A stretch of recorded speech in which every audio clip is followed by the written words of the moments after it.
इस वीडियो में मैं सर्किल के हवाले से ज्योमेट्री में एक बहुत ही अहम प्रूफ पर बात करूंगा और वो प्रूफ ये है कि एक इंस्क्राइब्ड एंगल वो होता है जो कि सर्कमफ्रेंस के जो वर्टेक्स होता है वो सर्कमफ्रेंस पर होता है और वो एक सर्किल के अंदर इस तरीके से होता है कि इंस्क्राइब्ड सर्किल, मैं इसको साई से डोनेट करूंगा। ये जो अलामत आप देख रहे हैं ये साई की है और ये साई जो है इस पूरी वीडियो में मैं इंस्क्राइब्ड सर्किल के लिए ही इस्तेमाल करूंगा।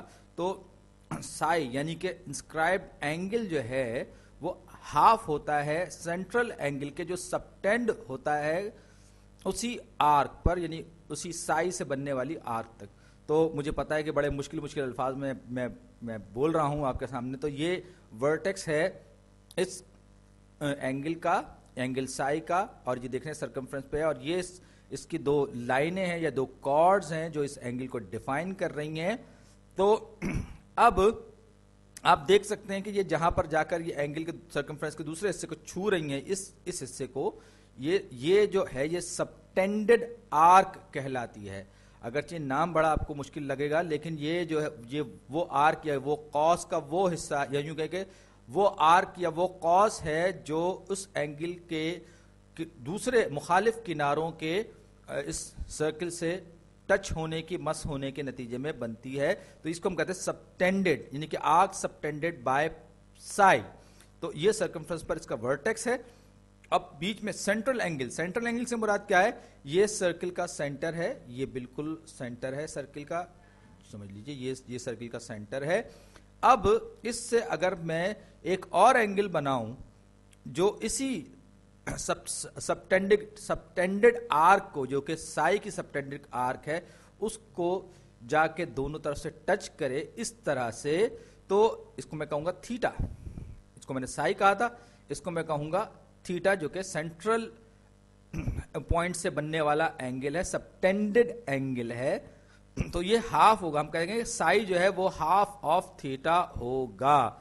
Sai is equal to half of the theta, यानी कि साई जो है वो थीटा का हाफ होगा। अगर साई जो है वो 25 है तो थीटा 50 होगा। इसी तरीके से थीटा जो है वो अगर 80 होगा तो साई जो है वो 40 डिग्री के बराबर होगा, यानी कि दोनों में दुगने और आधे का रेशो या तनासुब होगा। अब मैं इसको साफ करूं और मैं इस चीज को साबित करने की कोशिश करूंगा, लेकिन पहले मैं एक स्पेशल केस लूंगा और उसके बाद फिर हम बतदरीज मुश्किल चीजों की तरफ या जनरलाइज केसेस की तरफ बढ़ेंगे। तो ये एक सर्किल है और इसमें ये याद रखिए जनरल केस नहीं है, ये स्पेशल केस है। ये सर्किल का सेंटर है। चलिए मैंने यहां बनाई, मैं थोड़ा सा हिला हुआ लग रहा है, इसको और बेहतर करके बना दूं।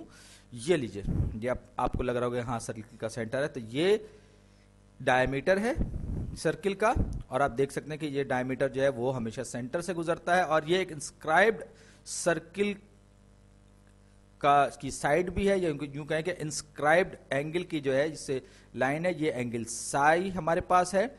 और अगर ये डायमीटर है तो इसको मैं कहूंगा कि ये रेडियस आर, यानी ये आर है और ये हमारे सर्किल का रेडियस है। अब सेंट्रल पॉइंट से ये जो इंस्क्राइब्ड एंगल जो बन रहा है, ये जो इंस्क्राइब्ड एंगल बन रहा है जो कि सिमिलर सबटेंडेड आर्क को शेयर कर रहा है, इसकी ये लेंथ भी आर के बराबर होगी, क्योंकि सेंटर से सर्किल के सर्कमफ्रेंस का फासला हमेशा बराबर होता है। सर्किल की डेफिनेशन यही है। तो ये आर आप देख सकते हैं, ये लेंथ आर है, ये लेंथ भी आर है।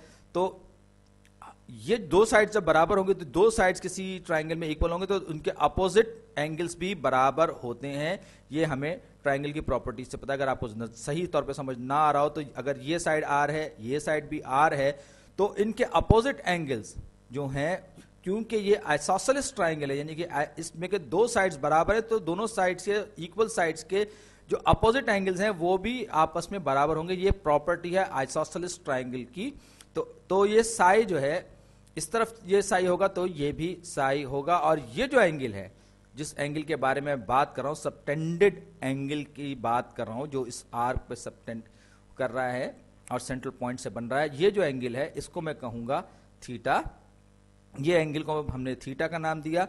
तो अब अगर ये थीटा है तो आप देख सकते हैं ये स्ट्रेट लाइन पे दो सप्लीमेंट्री एंगल्स है। अगर इस तरफ वाला थीटा है तो दूसरी तरफ वाला 180 माइनस थीटा के बराबर होगा। 180 माइनस थीटा, यानी कि आप इन दोनों को जब जमा करेंगे आपस में तो ये 180 डिग्रीज के बराबर हो जाएंगे। लेकिन साथ ही साथ क्योंकि ये एक तो ये सप्लीमेंट्री एंगल है, लेकिन साथ ही साथ हमें पता है कि किसी भी ट्राइंगल के तीनों एंगल्स को अगर आपस में जमा किया जाए प्लेनर ज्योमेट्री में तो उनका सम हमेशा 180 यानी कि 180 डिग्रीज के बराबर होगा। तो ये Sai plus 180 minus theta, 180 minus theta, 180 minus theta, ये बराबर होगा किसके, ये भी 180 डिग्रीज के बराबर होगा, क्योंकि ट्राइंगल की डेफिनेशन यही है प्लेनर ज्योमेट्री में। अब आप आ जाइए, हम इन दोनों तरफ से 180 को सब्ट्रैक्ट कर देंगे, माइनस कर देंगे, तो ये खत्म हो जाएगा। साई प्लस साई 2 साई हो जाएगा, माइनस थीटा हमारे पास आ जाएगा इज इक्वल टू 0। थीटा को हम दूसरी तरफ ले जाएंगे तो प्लस हो जाएगा, तो 2 psi is equal to theta हो जाएगा। दोनों साइड्स को 2 से डिवाइड कर दें या हाफ से मल्टीप्लाई कर दें तो ये हो जाएगा psi is equal to half theta. ये एक स्पेशल केस के लिए हमने ये बात साबित कर दी कि इंस्क्राइब्ड एंगल जो है, जो कि इस पॉइंट से डिफाइन होता है, वो आधा होता है सेंटर से बनने वाले उस इंस्क्राइब्ड एंगल से जो कि सबटेंड हो रहा होता है उसी आर्क पर, जो कि उस एंगल से बनी होती है।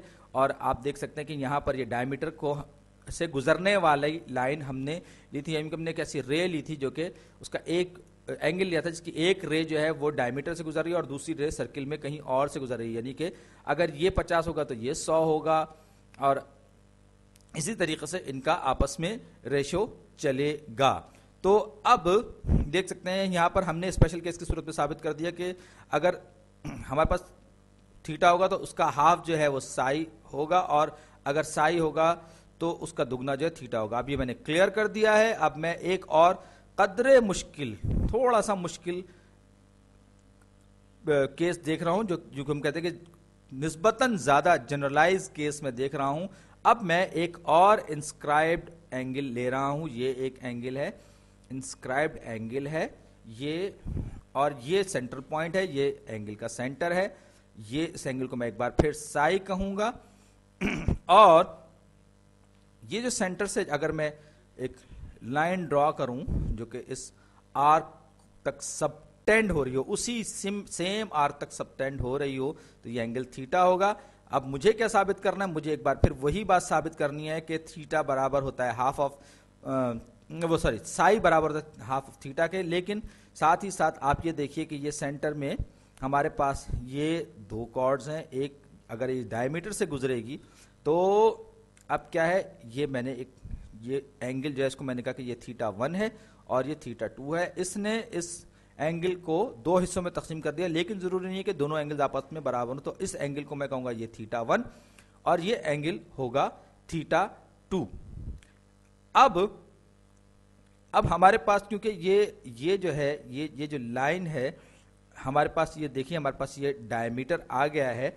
तो अब हमें पहले से मालूम है कि साई 1 बराबर है हाफ ऑफ थीटा 1, क्योंकि ये अभी हम स्पेशल केस में साबित कर चुके हैं। इसी तरीके से psi 2 is equal to half of theta 2, ये बात भी हम अभी पिछले स्पेशल केस से साबित कर चुके हैं। तो साई 1 प्लस साई 2 बराबर होंगे किसके, साई के। हमने कहा था कि ये साई के बराबर होंगे, और तो ये इनको जब हम आपस में जमा करेंगे तो ये जाएगा half of theta 1 plus half of theta 2। ये दोनों के दोनों जो है, जैसे मैंने कहा था कि साई 1 प्लस साई 2 बराबर है रेगुलर, हमारा जो हमने भी साई कहा था इस साई के बराबर है। अच्छा, half of theta 1 half of theta 2, उसको हम करेंगे हाफ को बाहर ले लिया, थीटा 1 प्लस थीटा 2 जो है वो अंदर की तरफ रह गए, और थीटा 1 प्लस थीटा 2 क्या है, थीटा 1 प्लस थीटा 2 को जमा करेंगे तो हमारे पास रेगुलर थीटा हासिल हो जाएगा। इसका मतलब क्या हुआ, इसका मतलब यह हो कि साई बराबर हो गया 1 हाफ ऑफ थीटा। ये कदर जनरल केस था, पिछले वाले स्पेशल केस की बुनियाद पर हमने इसको स्टैब्लिश किया, और हमने बताया कि अगर एक कॉर्ड के 2 इस तरह से हो गए, उसके 2 साइड एक एंगल इंस्क्राइब्ड एंगल जो है वो सेंटर के दोनों तरफ से गुजर रहा है। अब ज्यादा जनरल केस देखिए, या यूं कह सबसे ज्यादा मुश्किल केस देखिए कि इसमें हम एक इंस्क्राइब्ड एंगल बना रहे हैं। ये मैंने सर्किल का सेंटर बना लिया है, इसका वर्टेक्स यहां पर कहीं पर है, और इससे 2 लाइंस निकल रही हैं, जो कि जाहिर बात है कि जो कॉर्ड्स निकल रही हैं वो कुछ इस तरह से हैं। एक कॉर्ड यहां से गुजरी और दूसरी कॉर्ड गुजरी यहां से। ये दो कॉर्ड्स इसमें हमें नजर आ रही हैं।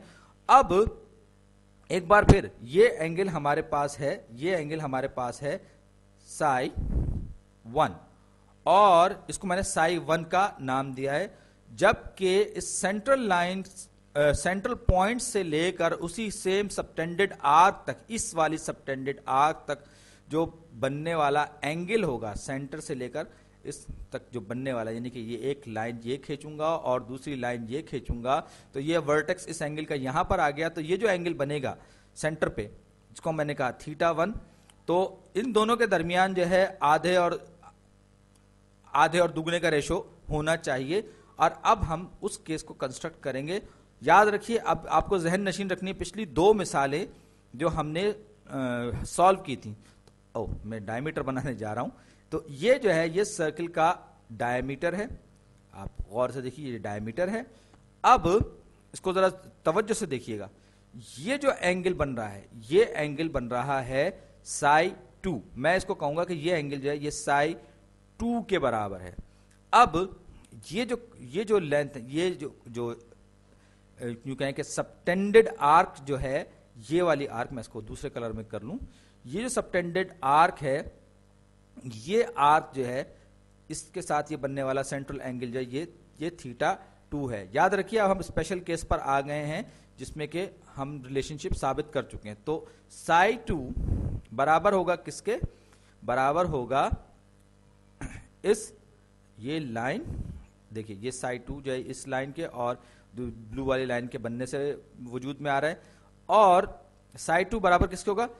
हाफ ऑफ θ2, हाफ ऑफ θ2, यानी कि ये पीली और हरी लाइन के दरमियान बनने वाला जो एंगल है, ये इंस्क्राइब्ड एंगल, ये हमारा इंस्क्राइब्ड एंगल है। और ये जो है ये सेंटर वाला एंगल है जो कि सिमिलर आर्क पर सबटेंड हो रहा है, उसी आर्क पर। तो हमने इन दो का आपस में रिलेशनशिप, या यूं कहें कि दो का आपस में रिलेशनशिप मालूम कर लिया। अब ये वाला बड़ा एंगल, ये जो बहुत बड़ा सारा जो एंगल है, इसे देखिए, मैं इसको कहता हूं कि जी ये एंगल जो जाहिर बात है नजर आ रहा है कि ये साई 1 और साई 2 के मजमुए के बराबर है। ये बड़ा वाली आर्क जो है ये साई 1 और साई 2 के सम के बराबर है, के मजमुए वाले एंगल से वजूद में आ रही है। अब सेंट्रल एंगल इस केस में क्या होगा? अब सेंट्रल एंगल इस केस में एक बड़ा सारा एंगल होगा, is equal to half of, अब अगर आप गौर करें तो ये बड़ा वाला एंगल जो है ये θ1 और θ2 के सम के बराबर होगा, यानी कि मैं कहूंगा कि साई 1 प्लस साई 2। अब ये मैं पिछले स्पेशल केसेस इस्तेमाल कर रहा हूं, अगर आपको समझ में ना आए या फिर वीडियो रिवाइंड करके देख सकते हैं। तो साई 1 प्लस साई 2, मुझे साई 2 का पता है कि साई 2 जो है वो हाफ ऑफ θ2 के बराबर है, तो यहां पर मैं साई 2 की वैल्यू रख दूंगा। और याद रखिए, ये मैंने स्पेशल केस जो पिछला हमने सॉल्व किया था उसकी बुनियाद पर हमने इसको डिड्यूस किया है, अखज किया है। तो ये जाएगा half of θ2, half of θ2 is equal to, अब मैं इसको हाफ ऑफ θ1 हो जाएगा, यहां पे ये आ गया half of θ1 plus half of θ2, half plus half of θ2। अब दोनों साइड से ये हाफ ऑफ θ2 कैंसिल आउट हो जाएगा, तो मुझे पता चला कि साई 1 बराबर है हाफ ऑफ θ2 के, और ये जनाब हमने साबित कर दिया। यानी इस बात से साबित हुआ कि किसी भी सूरत में अगर कोई इंस्क्राइब्ड एंगल है और वो जो है वो यूं कहे कि सेंट्रल एंगल के साथ उसका जो रिलेशनशिप होगा वो ये होगा कि सेम आर्क पर सबटेंड होने वाला जो एंगल है वो हमेशा उस इंस्क्राइब्ड एंगल के मुकाबले में दुगना होगा, या वो इंस्क्राइब्ड एंगल जो है वो इसके आधे के बराबर होगा, सेंट्रल एंगल जो कि सिमिलर आर्क तक एक्सटेंड हो रहा है।